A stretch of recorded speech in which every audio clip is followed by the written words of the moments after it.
Good morning everyone. Last class में हमने रक्षा कर्म और स्टरलाइजेशन के बारे में बात कर ली थी। आज की क्लास का आपका टॉपिक है संज्ञानाश या एनेस्थीसिया।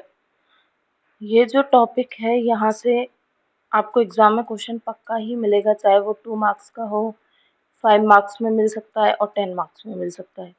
कल जो टॉपिक पढ़ा था स्टरलाइजेशन और आज हम जो टॉपिक पढ़ेंगे एनेस्थीसिया, दोनों ही पार्ट 1 के बहुत ही ज़्यादा इंपॉर्टेंट टॉपिक है। हर साल इनसे क्वेश्चन आता है और ज़्यादातर चांसेस होते हैं कि इनसे बड़ा ही क्वेश्चन आता है। तो या तो आपको रक्षा कर्म से एक क्वेश्चन मिलेगा या फिर आपको संज्ञानाश से मिलेगा, और हो सकता है दोनों से भी आपको क्वेश्चन देखने को मिल सकता है। ठीक है, तो शुरू करते हैं। संज्ञानाश या एनेस्थीसिया क्या है और क्यों किया जाता है। Anaesthesia is very important in surgical procedure. कोई भी आप सर्जिकल प्रोसीजर कर रहे हो, कोई भी, चाहे आप पाइल्स का ऑपरेशन कर रहे हो या कुछ भी, कोई भी ऑपरेटिव फंक्शन आप कर रहे हो, तो उसके लिए उस पार्ट का एनेस्थेटिक होना बहुत ज़रूरी है। क्योंकि जब तक आप पर्टिकुलर एरिया पे या कंप्लीट बॉडी, या तो आप लोकल एनेस्थीसिया दोगे उस पर्टिकुलर एरिया के लिए, या फिर आप कंप्लीट जो है जनरल एनेस्थीसिया दोगे। अगर आपने ये नहीं दिया तो जो सर्जिकल प्रोसीजर होगा वो पेशेंट के लिए क्या रहेगा, बहुत ज़्यादा पेनफुल रहेगा। इसीलिए कोई भी सर्जिकल प्रोसीजर करने से पहले पर्सन को एनेस्थीसिया दिया जाता है। Nowadays surgery is impossible without anaesthesia. तो कोई भी आप छोटे से छोटा भी सर्जिकल प्रोसीजर करते हैं, और हम देखते भी हैं कि कोई भी छोटे से छोटा सर्जिकल प्रोसीजर चल रहा हो, चाहे वो कितना भी मेजर हो सकता है, चाहे वो कितना भी माइनर हो सकता है, लेकिन सबसे पहले हम उसमें क्या देते हैं, एनेस्थीसिया ही देते हैं। क्योंकि बिना एनेस्थीसिया के पेशेंट आपको सर्जरी परफॉर्म करने ही नहीं देगा, इतना पेनफुल रहेगा। तो इसीलिए surgery is impossible without anaesthesia. Ayurveda में संज्ञानाश या एनेस्थीसिया के बारे में क्या कहा गया है, तो आयुर्वेद में संज्ञानाश का वर्णन है सुश्रुत संहिता के सूत्र स्थान के 17वें अध्याय। जब आप सुश्रुत सूत्र पढ़ोगे उसका जो 17 जो चैप्टर है, वहाँ पे बहुत ज़्यादा डिटेल में तो नहीं, आचार्य ने बहुत थोड़े शब्दों में संज्ञानाश का वर्णन किया है।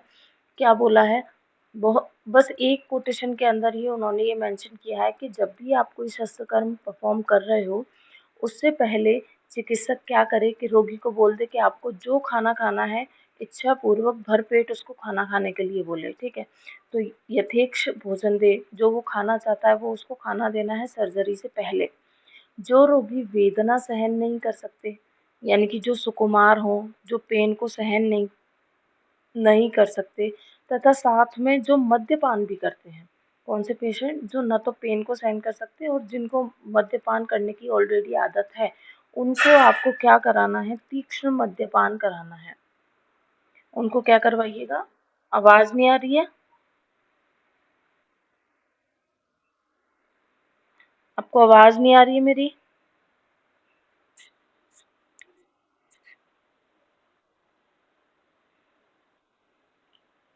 ओके ओके, ठीक है, तो उन रोगियों को आपको क्या कराना है, तीक्ष्ण मद्यपान कराना है।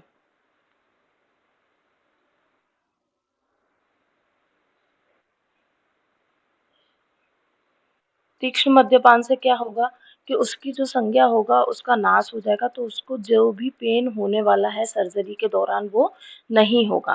क्योंकि तीक्ष्ण मद्यपान से रोगी क्या होगा, मूर्छित हो जाएगा, मतलब मूर्छित नहीं होगा, और लेकिन उसको पेन भी फील नहीं होगा। क्योंकि आपने देखा होगा कोई भी व्यक्ति है जो मद्यपान करता है, तो जब भी वो मद्यपान की 3rd या 4th स्टेज में जाता है मैन, है ना, तो उसको क्या होगा, बाहर के कोई भी सेंसेशन है वो फील होना बंद हो जाते हैं, लेकिन वो मूर्छित भी नहीं होगा। क्योंकि सर्जरी में अगर मान लीजिए पेशेंट अगर मूर्छित हो गया और आप सर्जरी परफॉर्म करते जा रहे हैं, आपको पता भी नहीं चला, तो पेशेंट जो है वो कोमा में जा सकता है। इसीलिए मूर्छित भी नहीं होना चाहिए, लेकिन बस आपको ऐसा उसको कुछ देना है। आप अपना माइक म्यूट कीजिए प्लीज, माइक म्यूट कीजिए आप अपना,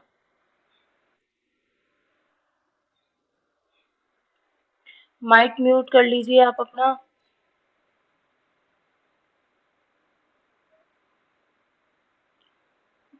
जिससे रोगी क्या है, मूर्छित भी नहीं होगा और उसको वेदना की अनुभूति भी नहीं होगी।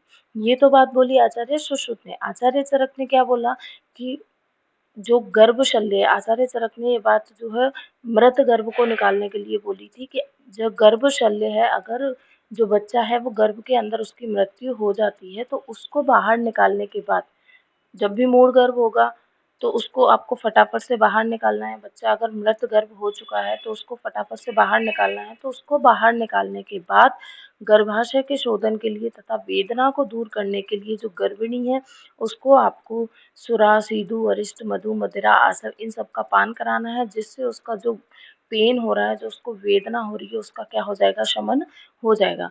तो ये बात संज्ञाहरण के बारे में बहुत थोड़ी सी आचार्य चरक ने बोली है। संज्ञाहरण के लिए पहले क्या है, भांग का यूज किया जाता था, क्योंकि भांग क्या है, वो मोह और मद दोनों की स्थिति उत्पन्न कर देती थी, जिससे व्यक्ति को जो है वेदना फील नहीं होती थी। तो बहुत ज़्यादा डिटेल में संज्ञानाश के बारे में आयुर्वेद में नहीं दिया गया है। बहुत कम शब्दों में 1-2 लाइन में आचार्य सुश्रुत ने बोला है और ऐसे ही 1 लाइन में आचार्य चरक ने बोला है।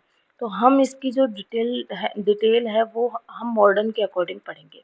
ठीक है, तो सबसे पहले इसकी डेफिनेशन शुरू करते हैं। डेफिनेशन क्या है? Anaesthesia is a state of controlled temporary loss of sensation और awareness that is included for medical purpose. जैसे मान लो आप कोई सर्जरी परफॉर्म करने वाले हो, ठीक है, कोई भी सर्जरी हो सकती है, चाहे आप पाइल्स के लिए कर रहे हो, फिस्टुला, फिशर, किसी के लिए भी कोई भी सर्जरी कर रहे हो, तो जो पर्टिकुलर एरिया है, आपको वहाँ का जो नर्व सेंसेशन है, जो वहाँ जो नर्व आ रही हैं, उनको थोड़ी देर के लिए उनका सेंसेशन आपको लॉस करना पड़ेगा।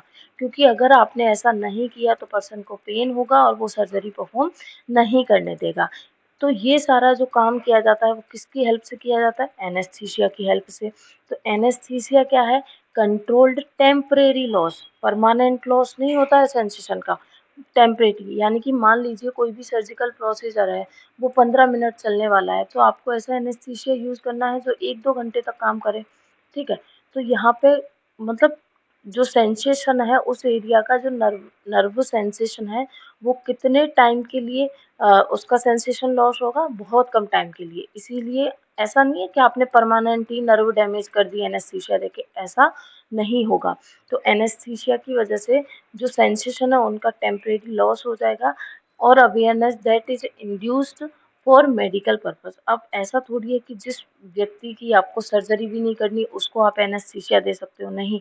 केवल मेडिकल पर्पस के लिए ही एनेस्थीसिया का यूज़ किया जाएगा। कहने का मतलब है जिन पेशेंट्स की सर्जरी होनी है, जिनके लिए एनेस्थीसिया की रिक्वायरमेंट है, केवल हम उन्हीं में ही एनेस्थीसिया का यूज़ करेंगे। जो हेल्दी पर्सन है, जिनकी सर्जरी भी नहीं हो रही है, उनमें आप एनेस्थीसिया का यूज़ नहीं कर सकते। The use of drug that make you unable to feel pain during medical operations. अगर एक लाइन में किसी को समझाने के लिए आपको एनेस्थीसिया की डेफिनेशन देनी है तो आप ये बता सकते हो कि एनेस्थीसिया में हम कोई भी ड्रग इंजेक्ट करा के सर्जरी के दौरान, मेडिकल ऑपरेशन के दौरान व्यक्ति को जो पेन होने वाला है उस पेन से उसको बचाते हैं या फिर उसका जो सेंसेशन है उसका लॉस कराते हैं, जिससे व्यक्ति को पेन फील ना हो। ये तो बात रही इसकी डेफिनेशन की। फिर बात करें इसके इक्विपमेंट। जब भी आप किसी व्यक्ति को एनेस्थीसिया दोगे, किसी पेशेंट को एनेस्थीसिया दोगे, तो उसके लिए क्या इक्विपमेंट होना चाहिए? सबसे पहले तो देखिए, जितने भी आप सर्जरी के अंदर अब आप पढ़ोगे ना, तो ज़्यादातर चीज़ें जो है जिसके अंदर सर्जरी परफॉर्म करनी है वहाँ आपको इक्विपमेंट लिखने ही लिखने हैं। ये एक आदत डाल लो अपने अंदर कि अगर आप कोई भी प्रोसीजर लिख रहे हो उसमें आपको इक्विपमेंट लिखना ज़रूरी है। चाहे आप अपेंडेक्टोमी लिख रहे हो, ठीक है, चाहे फिर आप जो है प्रोस्टेट का कोई ऑपरेशन लिख रहे हो, कोई भी ऑपरेशन लिख रहे हो, वहाँ आपको इक्विपमेंट मेंशन करना ज़रूरी है कि आपने सर्जरी में कौन-कौन से इक्विपमेंट यूज़ किए। तो हम जो मेनली एनेस्थीसिया है वहाँ पे हमारे पास क्या-क्या इक्विपमेंट होना चाहिए और क्या-क्या हम यूज़ लेते हैं उसकी बात करते हैं। तो सबसे पहले हमारे पास होना चाहिए लैरिंजियल स्कोप और एंडोट्रैकियल ट्यूब। ऐसा क्यों? क्योंकि मे बी जो पर्सन है आपने उसको एनेस्थीसिया दिया है एनेस्थीसिया का अगर उस पे साइड इफ़ेक्ट हुआ तो उसकी जो रेस्पिरेटरी रेट है वो नॉर्मल नहीं रहेगी, पर्सन जो है वो ब्रीदिंग प्रॉपर नहीं कर पाएगा। तो इसीलिए आपके पास ब्रीदिंग इंस्ट्रूमेंट जिनसे आप उसकी रेस्पिरेटरी रेट को इम्प्रूव कर सको, वो सारे आपको चाहिए, चाहे वो एंडोट्रैकियल ट्यूब हो, लेरिंजियल स्कोप हो, ठीक है, ये आपके पास होने चाहिए।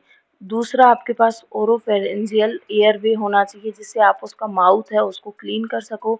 अम्बू बैग होना चाहिए, अगर वो रेस्पिरेशन नहीं कर पा रहा है तो अम्बू बैग से आप उसको रेस्पिरेशन कराने में हेल्प करो। पल्स ऑक्सीमीटर कोई खास नहीं है इसके इक्विपमेंट, जो हम जनरली यूज़ करते हैं किसी भी पर्सन के लिए सर्जरी में, वही इक्विपमेंट्स हैं।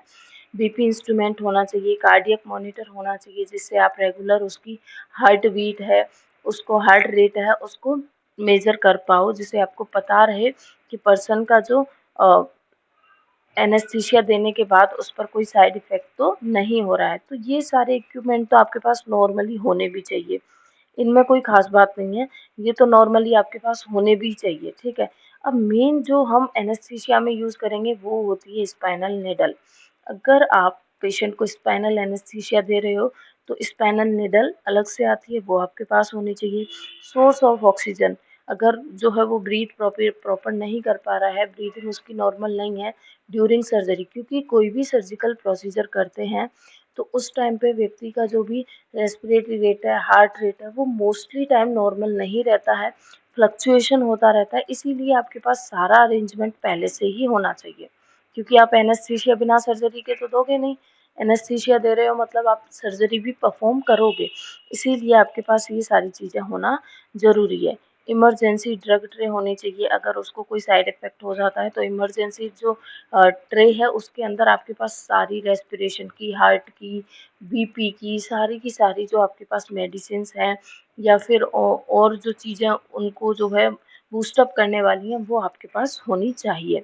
सक्शन कैथेटर होनी चाहिए कि अगर जो है सर्जरी के दौरान उसके माउथ के अंदर क्या बोलते हैं, अगर पस आ जाती है, कफ आ जाता है या फिर जो वुंड क्रिएट हो रहा है वहाँ पे बहुत ज़्यादा पस आ रही है, तो उसको बाहर निकालने के लिए आपके पास सक्शन कैथेटर होनी चाहिए, स्टेथोस्कोप होना चाहिए।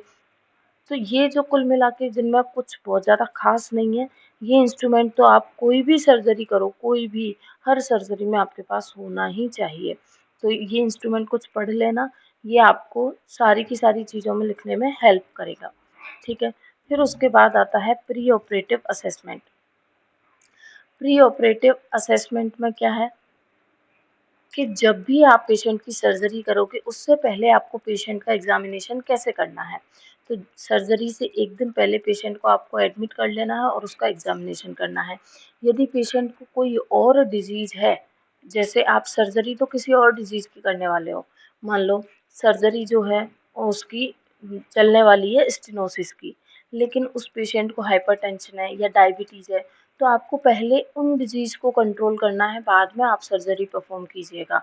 क्योंकि मैंने अभी बोला कोई भी सर्जिकल प्रोसीजर करते हैं तो उस टाइम पे बीपी बहुत फ्लक्चुएट करता है सॉरी, बीपी बहुत फ्लक्चुएट करेगा, तो अगर ब्लड फ्लो नॉर्मल नहीं रहेगा तो आप सर्जरी इजीली परफॉर्म नहीं कर पाओगे। पर्सन पर्सन के जो भी हार्ट रेट है, रेस्पिरेटरी रेट है, जो नॉर्मल उसके वाइटल्स हैं वो बहुत फ्लक्चुएट करेंगे, तो पर्सन की जो है डेथ होने के या कोमा में जाने के चांसेस ज़्यादा होते हैं अगर कोई मेजर सर्जरी चल रही है तो। इसीलिए हमेशा पहले आपको पेशेंट को पूछना है, उसको एग्ज़ामिन करना है, उससे पूछना है कि आपको पहले से कोई डिज़ीज़ है, आप कोई मेडिसिन ले रहे हो कि नहीं ले रहे हो। तो उस डिज़ीज़ का पता करके पहले आपको उस डिज़ीज़ को ट्रीट करना है अच्छे से, उसको कंट्रोल में रखना है। अब जैसे डायबिटीज़ है, तो वो एक दिन में ठीक नहीं हो सकती, लेकिन आपको पूरा सेटअप इस तरीके से अरेंज करना है कि उसका जो ग्लूकोज़ लेवल है वो ज़्यादा बूस्ट अप ना हो, ठीक है। हिस्ट्री लेनी है पूरी पेशेंट की, हिस्ट्री लेते टाइम आपको सब यही पूछना है कि आपको पहले से कोई हार्ट डिजीज़ है क्या? आपको किसी पर्टिकुलर ड्रग से एलर्जी है क्या? अगर फीमेल है तो उससे पूछना है कि प्रेग्नेंट तो नहीं है, स्मोकिंग या अल्कोहल जो है एडिक्टेड तो नहीं है, इन सब चीज़ों को यूज़ तो नहीं करता है। तो पेशेंट की हिस्ट्री में आपको सारी की सारी उससे चीज़ें पूछ लेनी है। फिर उसका आप फिजिकल एग्जामिनेशन करोगे। फिजिकल एग्जामिनेशन में सबसे पहले आप देखोगे ओरल हाइजीन मेंटेन है कि नहीं है, यानी कि सब चीज़ अपनी जगह प्रॉपर है, मतलब ओरली हाइजेनिक है कि नहीं, कोई मुंह के अंदर कोई अल्सर या फिर कुछ ऐसा तो नहीं हो रखा। न्यूट्रिशनल स्टेटस उसका चेक करना है कि वो जो न्यूट्रिशन जो वैल्यू है वो उसके अंदर प्रॉपर है कि नहीं, न्यूट्रिशन प्रॉपर पहले से लेता है कि नहीं, यानी कि किसी माल न्यूट्रिशन वाली डिजीज से ग्रसित तो नहीं है। ये सब चीज़ों का पता करना है। फिर उसका BP, heart rate, pulse rate, respiratory rate, ये सारे उसके वाइटल्स लेने हैं। ठीक है। पैलर, साइनोसिस या क्लबिंग उसके अंदर आपको देखने को अगर मिल रही है तो ये सारे के सारे उसके फिजिकल एग्जामिनेशन आपको पेशेंट के अंदर करने हैं। अभी हम केवल प्री ऑपरेटिव केयर पढ़ रहे हैं। ये सारा जो चल रहा है वो अभी प्री ऑपरेटिव के अंदर चल रहा है। उसकी सर्जरी करने से पहले आप क्या क्या करोगे पेशेंट के साथ, वो सारी चीज़ें अभी हम पढ़ रहे हैं। ठीक है। फिर जैसे ही आपने उसका एग्जामिनेशन किया, आपको कुछ इन्वेस्टिगेशन भी उसके कराने हैं, सारी चीज़ें प्रॉपर चेक करने के लिए। तो सबसे पहले तो उसका सीबीसी लेवल देखना है, हीमोग्लोबिन देखना है कि कहीं ये पर्सन जो है, पेशेंट जो है, एनीमिक तो नहीं है। तो उसका हीमोग्लोबिन परसेंट आपको चेक करना है सीबीसी करा के। लीवर फंक्शन टेस्ट कराना है, लीवर कहीं इन्फ्लामेटरी तो नहीं है, लीवर जो है प्रॉपर फंक्शन कर रहा है, ठीक है कि नहीं, ये देखना है। ईसीजी देख ईसीजी करा के उसके हार्ट रेट वगैरह पूरा हार्ट का स्टडी करना है आपको। चेस्ट का एक्सरे कराना है कि चेस्ट में कोई फ्लूइड तो नहीं भरा हुआ है लंग्स के अंदर, और क्या बोलते हैं, कोई उसको इन्फेक्शन तो नहीं है, जैसे निमोनिया, ट्यूबरक्लोसिस, ये सारी चीज़ें तो नहीं है, ये भी चेक करना है। यूरिन चेकअप कराना है, कहीं उसको यूटीआई तो नहीं है, यानी कि पहले से कोई उसको इन्फेक्शन नहीं होना चाहिए। और ब्लड शुगर लेवल आपको उसका चेक करना है। तो ये कुछ हम इन्वेस्टिगेशन भी उसकी सर्जरी से पहले परफॉर्म करते हैं। फिर अब हम ये डिसाइड करेंगे कि हम उसको जो एनेस्थीसिया देने वाले हैं वो किस लेवल का देना है। तो उसके लिए एक स्केल दिया गया है, ASA, American society of anaesthesiologist. इन्होंने क्या है, एक स्केल रेडी किया जिसमें पहले, ये स्केल को देखने से पहले आपको पेशेंट की प्री ऑपरेटिव जो असेसमेंट होता है या एग्जामिनेशन होता है, पहले ये करना है और उसके बाद आपको डिसाइड करना है कि आपको पेशेंट को कौन सी कैटेगरी का एनेस्थीसिया देना है। सुनना थोड़ा ध्यान से। ये ऐसे जब भी आप देखोगे उससे पहले आपको पेशेंट के सारे एग्जामिनेशन, सारे इन्वेस्टिगेशन, सारा असेसमेंट कर लेना है प्री ऑपरेटिव वाला। उसके बाद आपको डिसाइड करना है कि पेशेंट को किस कैटेगरी का एनेस्थीसिया दिया जाएगा या आप कौन सी कैटेगरी में पेशेंट को रख सकते हो। तो ये एक ASA स्केल है जिसके अंदर जो है 6 पॉइंट आते हैं। तो प्री ऑपरेटिव असेसमेंट करने के बाद एनेस्थेसियोलॉजिस्ट है वो पेशेंट के अकॉर्डिंग कैटेगरी डिसाइड करेगा। जैसे कैसे कैटेगरी डिसाइड करेगा, मान लो उसने पूरा असेसमेंट किया, एग्जामिनेशन किया, सारे इन्वेस्टिगेशन करवा लिए, पेशेंट को कोई भी जो है इस तरीके की उसके अंदर एबनॉर्मेलिटी देखने को नहीं मिली, बस जो उसको सर्जरी करानी है केवल वही उसके अंदर एबनॉर्मेलिटी है, बाकी उसका ब्लड शुगर लेवल नॉर्मल है, हार्ट रेट नॉर्मल है, पल्स रेट नॉर्मल है, बीपी नॉर्मल है, किसी भी तरह की साइनोसिस, पैलोर, ये सब उसके अंदर नहीं है, यानी कि पेशेंट वैसे ठीक है, उसके अंदर कोई एबनॉर्मेलिटी नहीं है। तो आप पेशेंट को कौन से ग्रुप में डालोगे, ASA 1। ठीक है। अगर पेशेंट के अंदर आपको किसी भी तरीके का कोई भी सिस्टमिक डिसऑर्डर देखने को मिलता है, चाहे वो किडनी से रिलेटेड हो, लिवर से रिलेटेड हो, हार्ट से रिलेटेड हो, लंग्स से रिलेटेड हो, ब्रेन से रिलेटेड हो, किसी भी तरीके का आपको उसके अंदर अगर माइल्ड सिस्टमिक डिसऑर्डर देखने को मिलेगा तो आप पेशेंट को किस में कैटेगराइज करोगे, ASA 2 के अंदर। ठीक है। फिर थोड़ा सीवियर मिल रहा है, सीवियर सिस्टमिक डिसऑर्डर है लेकिन पेशेंट की जो एक्टिविटी है वो नॉर्मल है, यानी कि पेशेंट उन सिस्टमिक डिसऑर्डर की वजह से ज़्यादा पैनिक नहीं कर रहा। ठीक है, ऐसी कोई सिचुएशन नहीं है कि सर्जरी के दौरान इसकी डेथ हो सकती है या कोमा में जा सकता है, ऐसा उसको सिस्टमिक डिसऑर्डर है। ठीक है, तो systemic disorder with normal activity, patient ठीक है, कोई ज़्यादा लाइफ थ्रेटनिंग कोई कॉज नहीं है उसके साथ, तो पेशेंट को आप ASA 3 में या ASA 3 के अंदर कैटेगराइज करोगे। ASA 4 में कैटेगराइज करने के लिए क्या है कि सीवियर सिस्टमिक डिसऑर्डर है लेकिन वो पेशेंट के लिए लाइफ थ्रेटनिंग हो सकता है, जैसे डायबिटीज़ है, या ब्रेन के अंदर कोई प्रॉब्लम हो, ब्रेन हेमरेज हो या कुछ और हो या हाइपरटेंशन हो, ऐसे सारे कॉज क्या रहेंगे, इनकी वजह से सर्जरी के दौरान उसके लिए लाइफ थ्रेटनिंग वो हो सकता है। तो उसको आपको पेशेंट को कैटेगराइज करना है ASA 4 के अंदर। ASA 5 में मोरबियंट यानी कि not expected to survive 24 hours with और विदाउट ऑपरेशन। जैसे मान लीजिए कि किसी का बहुत सीवियर एक्सीडेंट हुआ, रोड एक्सीडेंट हुआ और उसमें उसकी रिब्स हैं, मतलब इंटरनल हेमरेज बहुत ज़्यादा हो गया। ब्रेन जो फ्रंटल बोन है और सारी बोन है उनका फ्रैक्चर हो गया, रिब फ्रैक्चर हो गया, स्प्लीन रप्चर हो गया, बहुत सारी चीज़ें उसके साथ एक साथ हो गई। समझ रहे हो? तो लेकिन अभी भी उसकी क्या है, सांसें चल रही हैं। तो उस पेशेंट को आप ASA 5 में करोगे, क्योंकि ऐसा जो पेशेंट है वो ज़्यादा से ज़्यादा 24 घंटे ही ज़िंदा रहेगा, उसके बाद उसकी डेथ हो जाएगी। तो चाहे उसको आप ऑपरेशन कर पा रहे हो या नहीं कर पा रहे हो, वो 24 घंटे से ज़्यादा ज़िंदा नहीं रहेगा, तो उस पेशेंट को आपको ASA 5 में कैटेगराइज करना है, अगर आप उसकी सर्जरी परफॉर्म कर रहे हो तो। ठीक है। फिर आता है ASA 6। इसमें पेशेंट डेड है, डेथ हो चुकी है, और इसमें क्या है, अगर वो ऑर्गन डोनेशन करता है, यानी कि उसने बोल दिया कि मेरे मरने के बाद मेरी आँखें, मेरा हार्ट ये सब ले लेना, तो उस पेशेंट को आप फिर ASA 6 के अंदर कैटेगराइज़ करोगे। तो इस तरीके से एक ASA स्केल दिया गया, जिसमें आप पेशेंट की पहले की एबनॉर्मेलिटी यानी कि प्री असेसमेंट को देख कर के डिसाइड करोगे और उसको इस के अकॉर्डिंग कैटेगराइज करोगे। तो ये भी आपको याद रखना है। हो सकता है आपसे एग्जाम में ये 2 मार्क्स में पूछ लिया जाए। अभी तक पूछा नहीं गया है अलग से, लेकिन चांसेस हैं कि पूछा जा सकता है। फिर बात करें प्री ऑपरेशन प्रिपरेशन। ये तो आपने असेसमेंट कर लिया, एग्जामिनेशन, इन्वेस्टिगेशन, फिर उसको कैटेगराइज भी कर दिया, सब कुछ कर दिया। लेकिन एक डॉक्टर है, उसको क्या प्रिपरेशन करनी है पेशेंट का ऑपरेशन करने से पहले। देखिए, तो सबसे पहला काम है कि जो भी डॉक्टर है, जो भी सर्जन है, जो पेशेंट की सर्जरी करने वाला है, तो सबसे पहले उसको पेशेंट को बुला के उसके साथ बातचीत करनी है। उसके साथ एक डॉक्टर पेशेंट वाला बॉन्ड क्रिएट करना है, जिससे जो पेशेंट है वो उसके साथ जो है एकदम अच्छे से बिहेव करने का मतलब है कि ज़्यादा पैनिक ना करे सर्जरी के दौरान। उसको लगे मैं इस डॉक्टर को जानता हूँ, अच्छा डॉक्टर है, इस तरीके का उसकी मेंटालिटी थोड़ी चेंज हो जाएगी। पेशेंट की एग्जामिनेशन के साथ आपको पूरी हिस्ट्री भी लेनी है, जो हम पहले भी ले चुके हैं लेकिन फिर से लेनी है। सबसे मोस्ट इम्पोर्टेंट पॉइंट होता है पेशेंट का रिटन कंसेंट लेना है। आपके पास कोई भी पेशेंट आया, आपने खुद ने डिसाइड कर लिया कि मैं इसकी सर्जरी करूँगा, आपने पेशेंट को बताया भी नहीं, या फिर बताया तो वर्बली बताया, उससे जो है एक रिटन कंसेंट लेके उसके साइन नहीं लिए। ये लेना बहुत ज़रूरी है एक सर्जन के लिए।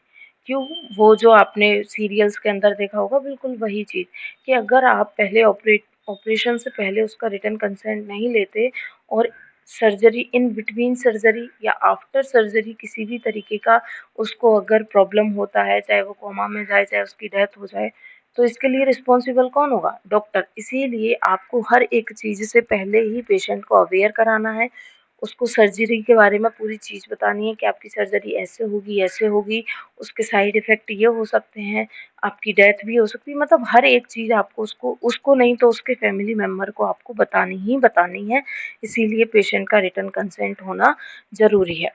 फिर उसके बाद आता है पेशेंट को स्ट्रिक्टली NBM रखना है, यानी कि निल बाई माउथ रखना है before 4 hours of surgery. Surgery करने से 4 घंटे पहले आप पेशेंट को बोल देते हैं कि आपको कुछ भी नहीं खाना है, कुछ भी इनटेक नहीं करना है, निल बाई माउथ रहना है, ना पानी पीना, ना चाय पीनी, ना बिस्किट खाने, ना ही कुछ दलिया खिचड़ी, कुछ भी जो भी जनरली खिलाते हैं, वो सब पेशेंट को खाने के लिए बिल्कुल नहीं देना है, स्पेशली 4 घंटे पहले।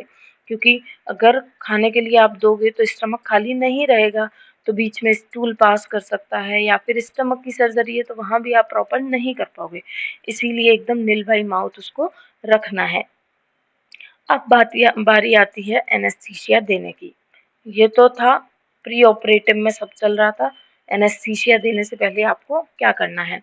फिर pre medication of anaesthesia. Anaesthesia देने से भी पहले आपको कुछ मेडिसिन उसको देनी पड़ेंगी। कौन कौन सी मेडिसिन है? अभी एनेस्थीसिया नहीं दे रहे हम, मेडिकेशन दे रहे हैं एनेस्थीसिया से पहले। अगर पेशेंट जो है डिप्रेशन में पहले से था या उसको एंजाइटी है तो आप उसको डायज़ीपाम दोगे। एट डायज़ीपाम भी कब देनी है, जैसे मान लो कल उसकी सर्जरी परफॉर्म करोगे आप, कल एनेस्थीसिया दोगे तो एक रात पहले अच्छे से वो सो पाए इसलिए आपको उसको डायज़ीपाम टैबलेट देनी है, ठीक है। फिर या तो टैबलेट फॉर्म में दे सकते हो या फिर आप उसको इंजेक्शन दे सकते हो। तो या तो आपने टैबलेट दे दी डायज़ीपाम की या फिर आपने इंजेक्शन दे दिया at the time of anaesthesia. Anaesthesia वाली टाइम पे डायज़ीपाम इंजेक्ट कर सकते हो लेकिन टैबलेट हमेशा एक रात पहले ही लेनी है, क्योंकि टैबलेट तो लोगे तो उसका डाइजेशन भी होगा, एब्जॉर्प्शन भी होगा। इंजेक्शन तो डायरेक्ट कहाँ जाएगा, ब्लड में जाएगा। सिक्रीशन को रिड्यूस करने के लिए जितने भी बॉडी के अंदर सिक्रीशन होते हैं, चाहे वो सलाइवरी सिक्रीशन हो, म्यूकस सिक्रीशन हो, एंजाइमेटिक सिक्रीशन हो या किसी भी और तरीके का जितने भी बॉडी के अंदर फ्लूइड सिक्रीट होते हैं, हमें उनको रिड्यूस करना है जिससे सर्जरी के अंदर कोई भी बाधा ना आए। तो उसके लिए आपको पेशेंट को एट्रोपिन इंजेक्शन देना पड़ेगा 0.6 mg। ये आपको याद रखने हैं, ऐसे ही देखने के लिए नहीं पढ़ा रही हूँ, याद रखने एग्जाम में पूछे जाएंगे आपसे, या फिर एग्जाम में नहीं तो वाइवा में तो आपसे पूछ ही लेंगे कि एनेस्थीसिया से पहले प्री मेडिकेशन के नाम बताओ, क्या क्या मेडिकेशन आप जो है पेशेंट को दे सकते हो।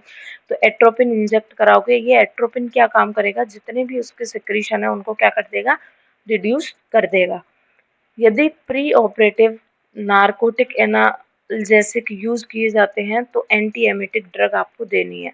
अगर कोई पर्सन है जिसको कोई ऐसी डिजीज है जिसमें आपको नार्कोटिक ड्रग, एनाल्जेसिक ऐसी ड्रग यूज करनी पड़ रही है पेशेंट को देने के लिए, तो पेशेंट को एंटी एमिएटिक यानी कि जो वॉमिटिंग रोकने वाली ड्रग है वो आपको जरूर देनी है, क्योंकि इन बिटवीन सर्जरी अगर आपने लोकल एनेस्थीसिया दिया है तो पर्सन जो है वॉमिट कर सकता है, तो वहाँ पे पर्सन को आपको एंटी एमिटिक ड्रग भी देनी है। तो ये कुछ कुछ ड्रग हैं, किस लिए दे रहे हैं, किस पर्पज से दे रहे हैं, क्या इनका नाम है, आपको याद रखना है। अब हमारा मेन टॉपिक स्टार्ट होता है एनेस्थीसिया का। तो देखिए अब तक हमने क्या पढ़ा, अब तक हमने थोड़ा डेफिनेशन देख ली, इक्विपमेंट देख लिया, प्री ऑपरेटिव पूरा असेसमेंट देख लिया, इसका स्केल देख लिया, प्रिपरेशन देख ली, मेडिकेशन देख ली। अब हम मेन देखेंगे जो हमारा नेक्स्ट टॉपिक है और इम्पोर्टेंट है, लोकल एनेस्थीसिया। एग्जाम में पूछा जाता है, ये जो अभी हमने पढ़ा ना वहाँ से क्वेश्चन इतना नहीं आएगा, लेकिन कई बार 5 मार्क्स में अकेला ये क्वेश्चन पूछ लिया गया है, लोकल एनेस्थीसिया को डिस्क्राइब कीजिए ऐसे करके, ठीक है। तो शुरू करते हैं लोकल एनेस्थीसिया। लोकल एनेस्थीसिया की डेफिनेशन क्या है, it is defined as reversible. अब शब्दों पर थोड़ा ध्यान रखिएगा, रिवर्सिबल ही होगा, इरिवर्सिबल थोड़ी हो सकता है कि हमेशा के लिए परमानेंट कर दिया हो, ऐसा नहीं है। थोड़ा यहाँ पे शब्दों का बहुत हेर फेर है, थोड़ी सी भी चूक होगी तो आपकी पूरी डेफिनेशन चेंज हो जाएगी, तो ध्यान रखना है, इरिवर्सिबल नहीं है, कैसा है, रिवर्सिबल है। It is defined as a reversible depression of nerve impulse. एक सेकेंड, इसमें क्या होगा, जैसे कोई भी लोकल एरिया की आप सर्जरी कर रहे हो, जैसे हाथ में मान लो कोई वुंड हुआ है, आप उस वुंड की सर्जरी कर रहे हो, ठीक है। उस वुंड की सर्जरी करते टाइम अब ऐसा तो है नहीं कि आप पर्सन को पूरा बेहोश करोगे, क्योंकि ज़रूरत ही नहीं है, एक पर्टिकुलर एरिया की सर्जरी आपको परफॉर्म करनी है और बहुत ज़्यादा मेजर सर्जरी है नहीं, बहुत माइनर सर्जरी है, तो आपको क्या है, पर्सन को लोकल एनेस्थीसिया देना पड़ेगा, यानी कि केवल उसी एरिया के जो सेंसेशन है, जो उसी एरिया के जो नर्व इम्पल्स हैं, केवल उन्हीं के सेंसेशन को आपको लॉस करना पड़ेगा। तो उसके लिए आप कौन सा एनेस्थीसिया यूज करोगे, लोकल एनेस्थीसिया। सबसे पहली बात तो रहती है ये कि हम लोकल एनेस्थीसिया का यूज कहाँ करेंगे, उस पर्टिकुलर एरिया के आसपास वाले जगह पे, जिससे उसके जो भी नर्व इम्पल्स हैं, जहाँ से इम्पल्स जनरेट होते हैं वो होना बंद हो जाए, for temporary time, not permanent, ठीक है। तो it is defined as reversible depression of nerve impulse, जिससे नर्व इम्पल्स का टेम्परेरी लॉस ऑफ सेंसेशन हो जाएगा। टेम्परेरी लॉस ऑफ सेंसेशन के कारण नर्व सप्लाई डिस्टर्ब हो जाएगी, जिससे जो पर्सन है उसको पेन रिफ्लेक्ट नहीं होगा। समझ में आया, तो नर्व सप्लाई डिस्टर्ब होने के कारण पेन रिफ्लेक्ट भी क्या हो जाएगा, डिस्टर्ब हो जाएगा, तो पर्सन को जो पेन के सेंसेशन फील होते हैं वो होना बंद हो जाएंगे। लोकल एनेस्थीसिया, एनेस्थीसिया में काम तो सारा यही रहता है, लेकिन बस आपको याद ये रखना है कि लोकल में आप उस पर्टिकुलर एरिया के लिए यूज करते हो, ना कि कंप्लीट बॉडी के लिए। अब बात करें इसके टाइप्स की, लोकल एनेस्थीसिया के टाइप कितने हैं, तो इसके कुछ 6 टाइप बताए गए हैं लोकल एनेस्थीसिया के। तो सबसे पहला टाइप आता है इनफिल्ट्रेशन एनेस्थीसिया। इनफिल्ट्रेशन एनेस्थीसिया में क्या करते हैं, जो भी हम लोकल एनेस्थीसिया के लिए ड्रग यूज कर रहे हैं, तो देखिए एनेस्थीसिया के लिए ड्रग कौन कौन सी यूज करते हैं, ये 4 ड्रग हम मेन यूज करते हैं। नाम याद रखने हैं। अगर आपसे कुछ भी नहीं पूछा गया तो 2 मार्क्स में केवल लोकल एनेस्थीसिया की आपसे ड्रग पूछी जा सकती है, तो वहां आपको नाम लिख के आने हैं कौन कौन सी ड्रग का आप एनेस्थीसिया के तौर पे यूज करते हो। तो लिग्नोकेन, जो कि कुचला का जो होता है वो अ, कुचला वाली जो प्लांट है उससे निकलता है। मैवी मैपीवेकेन और वूपीवेकेन और प्रोकेन, ये 4 मेन ड्रग हैं जिनको आप लोकल एनेस्थीसिया के तौर पर यूज करते हो। तो केवल नाम ही आपको याद रखना है यहाँ पे। तो कोई भी आप लोकल एनेस्थेसिक ड्रग यूज कर रहे हो उसको लोकल एरिया में सर्कुलर मैनर में इंजेक्ट करना। सर्कुलर में यानी कि एक पैच फॉर्म में आप उस जगह पर एनेस्थीसिया इंजेक्ट करते हो, यूं उठा उठा के इस तरीके से उस एरिया में अगर आप एनेस्थीसिया इंजेक्ट कर रहे हो तो उसको हम बोलते हैं इनफिल्ट्रेशन एनेस्थीसिया। क्लियर है बात। कैसे मैनर में आपने एनेस्थीसिया दिया, टाइप ऑफ पैटर्न क्या था एनेस्थीसिया देने का, उस बेस पे इसको डिफाइन किया गया है कि लोकल एनेस्थीसिया जो ड्रग होगी उसको लोकल एरिया में आप सर्कुलर मैनर में इंजेक्ट करोगे। इंडिकेशन क्या है, यानी कि कौन कौन सी ऐसी सर्जिकल प्रोसीजर है वहाँ पे आपको इनफिल्ट्रेशन एनेस्थीसिया आप दे सकते हो। तो लिपोमा, कोई पॉलिप है या कोई डर्मल सिस्ट है, तो ये सिस्ट हो चाहे लिपोमा हो चाहे पॉलिप हो, वो इसी मैनर में ही तो होंगे या फिर यूं होंगे। तो लेकिन आप जो एनेस्थीसिया दोगे वो हमेशा इस मैनर में ही आपको देना है। तो क्योंकि वो भी एक ग्रंथि की संरचना जैसे ही होते हैं, तो बिल्कुल वैसे ही शेप में आपको, वैसे ही मैनर में आपको एनेस्थीसिया इंजेक्ट करना है। दूसरा आता है field block anaesthesia. Field block local anaesthesia, इसमें आप जो भी इंजेक्शन यूज कर रहे हो लोकल एनेस्थीसिया के लिए, वो क्या करेगा, एक जोन क्रिएट करता है एनाल्जेशिया का अराउंड ऑपरेटिव फील्ड। जैसे मान लो आप एक बहुत छोटे रीजन की नहीं, आप थोड़े से लार्ज स्केल पर थोड़ा सा लार्ज जो एरिया है उसकी सर्जरी परफॉर्म करने वाले हो। जैसे मान लीजिए घुटने से नीचे वाले पूरे पैर की आपको सर्जरी परफॉर्म करनी है, ठीक है, यानी कि इतने से एरिया में आपको सर्जरी परफॉर्म करनी है। तो यहाँ पे आप केवल इतने एरिया को अगर आपने एनेस्थीसिया दिया है तो पेन तो पूरे पैर में होगा, क्योंकि ये एनेस्थीसिया केवल ज़्यादा से ज़्यादा यहाँ तक के पेन को रोक देगा। इसीलिए पूरे पैर को, जैसे मान एग्जांपल के तौर पे बता रही हूँ, जैसे घुटने से नीचे पैर वाले पैर की सर्जरी चल रही है, तो उसको आपको जो नर्व इम्पल्स है उनको ब्लॉक करने के लिए आप जो एनेस्थीसिया दोगे वो होगा फील्ड ब्लॉक, यानी कि इंजेक्शन ऑफ एलए यानी कि local anaesthesia so as to create a zone, जिससे एक पूरा एनेस्थेटिक जोन क्रिएट हो जाए, यानी कि पूरे के पूरे एक एरिया में पेन फील नहीं होना चाहिए ऑपरेटिव फील्ड के। तो उसको इस तरीके के मैनर में अगर आपने एनेस्थीसिया दिया है तो उसको हम फील्ड ब्लॉक लोकल एनेस्थीसिया कहते हैं। ये किस में दिए जाएंगे, कोई भी आप माइनर सर्जरी परफॉर्म कर रहे हो जहाँ पे पेशेंट को की लाइफ जो है वो बेहोशी से अगर खतरे में जा सकती है।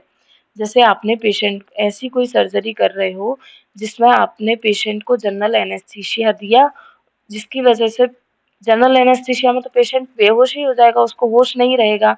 तो जहाँ पर आप जनरल एनेस्थीसिया नहीं दे सकते लेकिन एक लार्ज पार्ट पे आप सर्जरी परफॉर्म कर रहे हो, तो वहाँ आपको फील्ड ब्लॉक एनेस्थीसिया का यूज करना है। तो ये माइनर सर्जरियों में यूज कर सकते हो आप। साथ साथ जहाँ पेशेंट की लाइफ जो है फेटल है ड्यू टू अनकॉन्शियस, उसको अगर आपने जनरल एनेस्थीसिया देके बेहोश किया, उसकी वजह से जो पेशेंट है हो सकता है कोमा में चला जाए, डेथ हो जाए उसकी, तो उस कंडीशन में आपको पेशेंट को फील्ड ब्लॉक एनेस्थीसिया देना है। फिर उसके बाद आता है नर्व ब्लॉक। सारे टाइप याद रखने हैं। ऑपरेटिव एरिया की नर्व सप्लाई एरिया के पास में ही जो आपको लोकल एनेस्थीसिया देना है। जैसे एक सर्जन होगा तो उसको सारी चीजें पता होगी कि इस हाथ में रेडियल नर्व कहाँ जा रही है, नर्व जो अल्नर नर्व है उसकी रूट कहाँ है, अल्नर नर्व को कहाँ से ब्लॉक करना है, रेडियल को कहाँ से ब्लॉक करना है। तो जो पर्टिकुलर एरिया पे वो नर्व की एंडिंग जहाँ पे जाके रुकेगी, उस एरिया पे अगर आप एनेस्थीसिया दे रहे हो तो वो नर्व ब्लॉक एनेस्थीसिया कहलाएगा। तो ऑपरेटिव एरिया के नर्व सप्लाइंग एरिया पर ही या उसके पास ही अगर आप एनेस्थीसिया इंजेक्ट कर रहे हो तो उसको नर्व ब्लॉक कहते हैं। जैसे कि ब्रेकियल प्लेक्सस पूरा का पूरा हाथ को जो है नर्व सप्लाई देता है, चाहे उसमें से मीडियल नर्व जाए, चाहे रेडियल जाए, चाहे अल्नर जाए, और भी बहुत सारी हैं। तो आप पूरा ब्रेकियल प्लेक्सस वाले एरिया को ब्लॉक कर दीजिए। नर्व को इंजेक्ट नहीं करना है, नर्व में इंजेक्शन नहीं देना है, उसके आसपास देते हैं। नर्व में कभी भी आप इंजेक्ट नहीं कर सकते, क्योंकि एक बार अगर आपने नर्व को इंजेक्ट कर दिया तो नर्व हमेशा के लिए परमानेंट डैमेज हो सकती है। इसीलिए उसके आसपास के एरिया में आप क्या दोगे, एनेस्थीसिया दोगे। तो जैसे ब्रेकियल ब्लॉक कर सकते हो अगर आप पूरा जो है, मान लीजिए उसका जो उसको सर्वाइकल कोई इश्यू है, आप उसको परफॉर्म कर रहे हो, या उसके शोल्डर में कोई इश्यू है, या उसके एल्बो जॉइंट में कोई इश्यू है, उसकी आप अगर सर्जरी कर रहे हो तो आप उसका ब्रेकियल ब्लॉक कर सकते हो। या फिर जो है उसकी रिब्स की आपको सर्जरी परफॉर्म करनी है तो वहाँ आप इंटरकोस्टल नर्व ब्लॉक कर सकते हो। फिर आता है सरफेस एनेस्थीसिया। सरफेस एनेस्थीसिया में केवल और केवल जो स्किन है वहां पर आपको एनेस्थीसिया देना है। तो इसमें क्या है, सरफेस जो स्किन है उसको ही एनेस्थीसिया देना होता है बाई एले एजेंट। जैसे कोई स्प्रे है, कोई ऑइंटमेंट है, कोई क्रीम है या जेली है। तो आपने एक चीज देखा होगा कि कई बार जो है, जैसे मान लो पेन हो रहा है हाथ में या पैर में, तो वोलिनी ली स्प्रे कर लिया, मूव लिया स्प्रे कर लिया, या फिर कोई ऑइंटमेंट लगा दिया। ये ऑइंटमेंट क्या करते हैं, थोड़ी सी देर के लिए उस नर्व सेंसेशन को ब्लॉक करेंगे जिससे आपको पेन फील ना हो। पेन तो होता है लेकिन ये उस सेंसेशन को ब्लॉक कर देते हैं। तो वो जो एनेस्थीसिया आते हैं वो सरफेस एनेस्थीसिया के अंदर आते हैं। ठीक है, फॉर एग्जाम्पल आपको समझाने के लिए बोला गया है। इसको आप कहाँ पर दे सकते हो, जैसे आपको पेशेंट को यूरिन कैथेटर लगानी है सर्जरी से पहले, तो यूरिन कैथेटर लगाओगे तब भी उसको पेन होगा। तो जब भी आप उसका कैथेटराइजेशन करने वाले हो तो आप उस पर्टिकुलर एरिया में सरफेस एनेस्थीसिया का यूज कर सकते हो, जिससे बहुत कम टाइम के लिए उसका नर्व इम्पल्स है वो क्या हो जाएगा, डिस्टर्ब्ड हो जाएगा, और आप पेशेंट को इजीली जो है कैथेटराइज कर सकते हो। या फिर लेरिंगोस्कोपी जब भी हम पेशेंट की करते हैं तो वो भी पेनफुल रहता है पूरा माउथ ओपन करके, या फिर सिस्टोस्कोप उसके अंदर इंसर्ट करवाते हैं देखने के लिए ब्लैडर वगैरह को, तो भी क्या रहता है, पेनफुल होता है। तो ये बहुत छोटे से टाइम के लिए करते हैं, कुछ मिनट या कुछ सेकंड के लिए हम ये चीजें परफॉर्म करते हैं। तो इसके लिए आपको बहुत ज्यादा उसको एनेस्थीसिया देने की जरूरत नहीं है। तो बहुत कुछ सेकंड्स, कुछ मिनट के लिए आप सरफेस एनेस्थीसिया का यूज कर सकते हो, जिससे उस प्रोसीजर के दौरान, यानी कि कैथेटराइजेशन करना है तो उस टाइम पे पेशेंट को पेन नहीं होगा। तो ये बात आपको अच्छे से याद रखनी है कि सरफेस एनेस्थीसिया का यूज आप कब और कहाँ करोगे। ठीक है, फिर उसके बाद आता है स्पाइनल एनेस्थीसिया। इसका हम डिटेल में पढ़ेंगे, स्पाइनल एनेस्थीसिया का आपका अलग से भी टॉपिक है, वो भी हम पढ़ेंगे। लेकिन थोड़ी बात कर लेते हैं कि spinal anaesthesia is a type of LA जिसमें आप स्पाइनल एरिया के सब अरेक्नोइड स्पेस में जो एनेस्थेटिक ड्रग है उसको इंजेक्ट कराते हो। ठीक है, तो spinal anaesthesia is a type of LA injected around spinal cord to block the nerve impulse. क्योंकि स्पाइनल कॉर्ड से बहुत जगह बहुत सारे नर्व निकल रही हैं, तो उन नर्व इम्पल्स को ब्लॉक करने के लिए आप जो लोकल एनेस्थीसिया का यूज करोगे वो कहाँ पे दोगे, सब अरेक्नोइड स्पेस में दोगे। डिटेल में पढ़ेंगे, पूरा टॉपिक है, अभी ज्यादा नहीं पढ़ेंगे।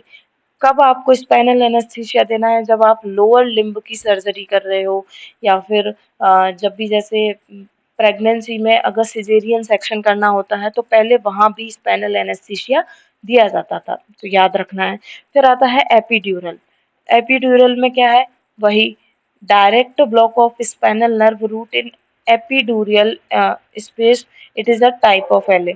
अगर आप सब अरेक्नोइड स्पेस में एलए इंजेक्ट करते हो तो उसको स्पाइनल एनेस्थीसिया कहा गया है। अगर आप एपीड्यूरल इंजेक्ट करते हो तो उसको एपीड्यूरल एनेस्थीसिया कहा गया है। तो ये जो टोटल टाइप है, 6 एलए के टाइप हैं, लोकल एनेस्थीसिया के टाइप हैं। हर टाइप का अलग अलग ऑपरेटिव फील्ड में अलग अलग इम्पोर्टेंस है। आपको सारा इसको अच्छे से पढ़ना है। ठीक है बात। अब आप ऐसा कीजिए, वापस से ज्वाइन कीजिए, फिर क्लास कंटिन्यू करते हैं।